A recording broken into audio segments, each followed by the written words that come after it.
जाओ, जरूर जाओ।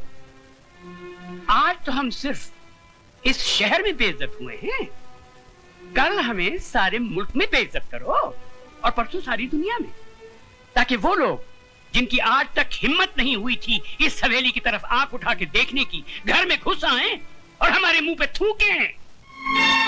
तो क्या मैं दुनिया की परवाह करूं, अपनी जिंदगी की नहीं? उस मामूली लड़की से शादी कर लूं मैं? अब वो एक मामूली लड़की नहीं रही, अखबारों की सुर्खियां बन गई है वो, इस शहर के हर आदमी की बेटी बन चुकी है वो। तुम्हारी भलाई बस इसमें है कि तुम कोर्ट का ऑर्डर मान लो और उस लड़की से शादी कर लो, वरना ये घर तबाह हो जाएगा। मैं आपके लिए 7 साल की सजा काटने के लिए तैयार हूं, मगर उस लड़की से मैं हरगिज़ शादी नहीं करूंगा। जिस लड़के ने सुबह का सूरज तक न देखा हो, जिसे किसी चीज को हासिल करने के लिए कोशिश तक न करनी पड़ी हो, उसे क्या मालूम कि जेल की कोठरी क्या होती है, उसका अंधेरापन कैसा होता है। अगर आप नहीं चाहते कि मैं 7 साल की सजा काटूं, तो क्या उम्र भर की सजा भुगतूं उस लड़की से शादी करके, अपनी जिंदगी तबाह कर लूं? शादी तुम करोगे, लेकिन अपनी जिंदगी तबाह करने के लिए नहीं, बल्कि उसकी जिंदगी तबाह करने के लिए। हम समझे नहीं बहू। बाबूजी, अदालत से उसने अपने लिए जिंदगी नहीं, मौत मांगी है। इतने जुल्म और सितम ढाऊंगी कि इस हवेली की बहू बनने का ख्वाब मिट्टी में मिल जाएगा। सर्वमंगल मांगल्ये शिवे सर्वार्थ साधिके शरण्ये त्र्यंबके गौरी नारायणी नमस्तुते। मंगलम भगवान विष्णु मंगलम गरुड़ध्वज मंगलम। हार पहना बेटी।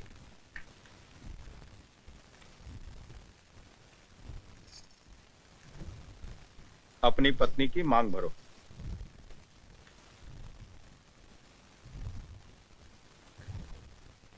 ऐसे नहीं बेटा, इस सिंदूर का अर्थ तो समझ लो। तुमने एक बार अपनी पत्नी की मांग में सिंदूर भर दिया तो तुम्हारे जीते जी ये सिंदूर कभी नहीं मिटेगा। इसका मतलब ये सिर्फ सिंदूर नहीं, इस बात की गवाही है कि तुम जिंदा हो और सही सलामत।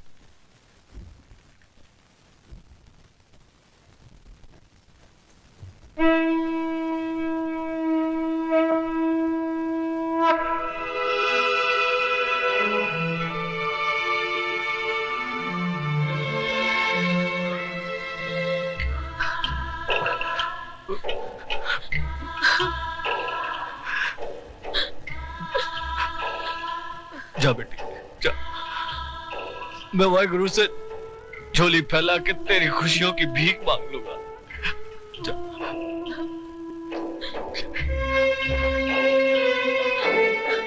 तुम्हारा अधिकार तो मैंने तुम्हें दिला दिया, लेकिन एक बात याद रखना, इस दुनिया में हक कभी मांगने से नहीं मिलता, छीनना पड़ता है।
बहू जी, हम लंदन जा रहे हैं, अपना वादा मत भूलना।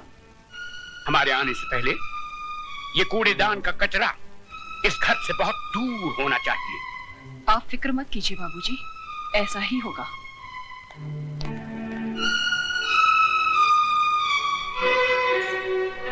ओ महारानी, वहां कहाँ चली?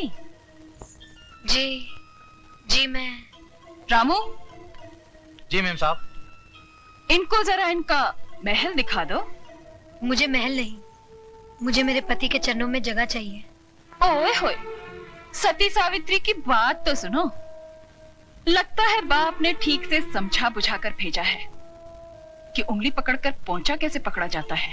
कान खोलकर सुन ले, इस घर में मालिकों का कमरा अलग और नौकरों का कमरा अलग है। रामू जी? ले जा इसे नौकरों के कमरे में। आइए बहुरानी। खबरदार जो इसे किसी ने बहुरानी कहा, ये नौकरानी है, सिर्फ नौकरानी। शारदा, ये क्या कर रही हो तुम? ऐसा सलूक थोड़ी किया जाता है। तुम चुप रहो जी। खबरदार जो तुमने इसकी तरफदारी की तो जाओ, जाके अपना काम करो।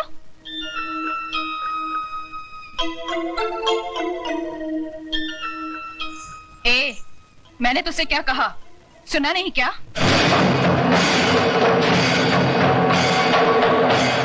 सुनो बड़ी बहुरानी, ये सिंदूर बाजार में 2 पैसे में जरूर मिलता है, लेकिन जब किसी औरत की मांग में भर दिया जाता है तो इसकी कीमत भगवान भी नहीं चुका सकता।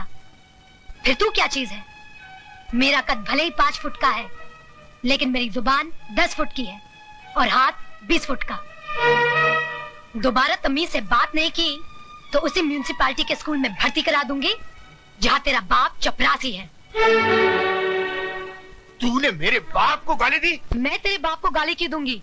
तू तो खुद तेरे बाप के लिए एक गाली है, वरना अपनी छोटी बहन की दलाली करने यहाँ नहीं आता, समझा?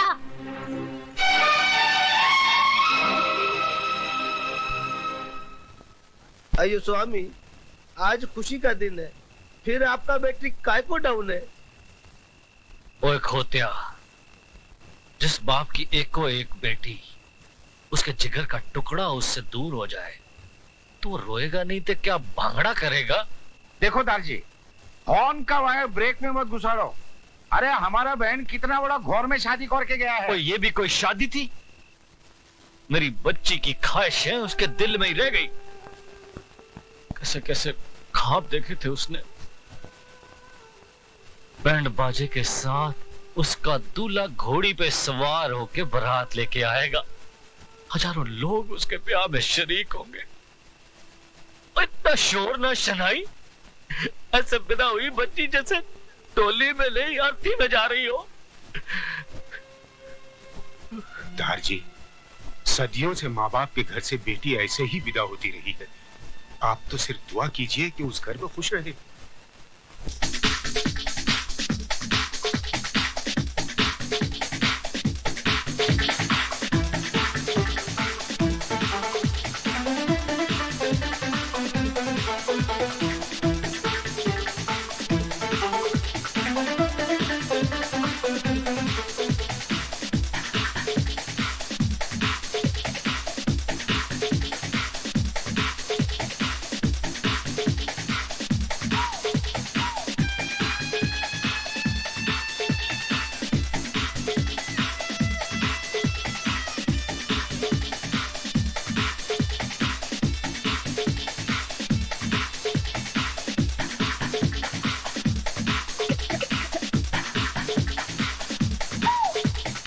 यार राज, महफिल में सभी हैं, सिर्फ वही नहीं है जिनके लिए महफिल सजी है।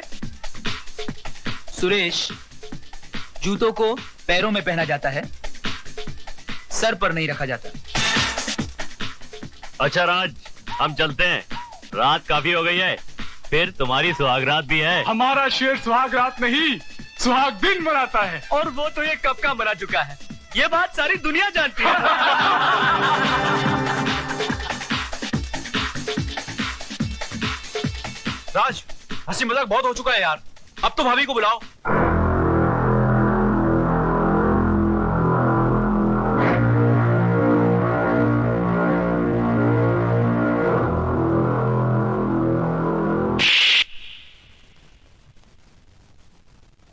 दोबारा उस 2 टके की लौंडिया को अगर भाभी कहा तो जान से मार दूंगा। कानून ने उसे बाजार से खरीदकर सिंदूर और मंगलसूत्र तो दे दिया, मगर वो मेरे शरीर को, मेरी आत्मा को कभी हासिल नहीं कर पाएगी। Do you understand? Yes, I am sorry.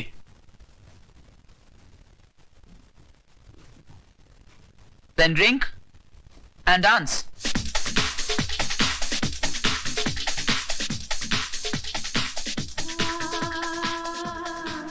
तुम्हारा अधिकार तो मैंने तुम्हें दिला दिया, लेकिन एक बात याद रखना, इस दुनिया में हक कभी मांगने से नहीं मिलता, छीनना पड़ता है।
तुम यहाँ क्या करने आई हो? अपना अधिकार लेने। तो फिर जाओ और जाकर उसी अदालत का दरवाजा खटखटाओ। जज साहब, सिंदूर और मंगलसूत्र के साथ साथ मुझे पति का शरीर भी दिलवा दीजिए।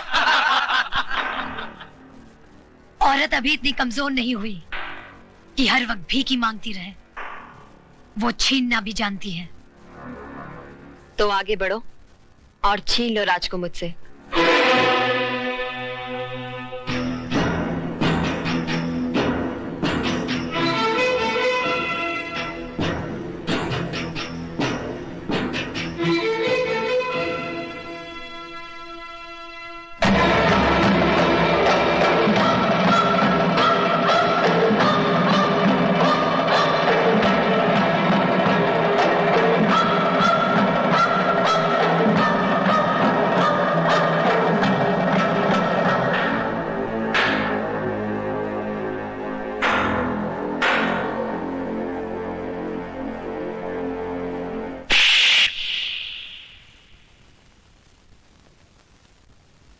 क्यों?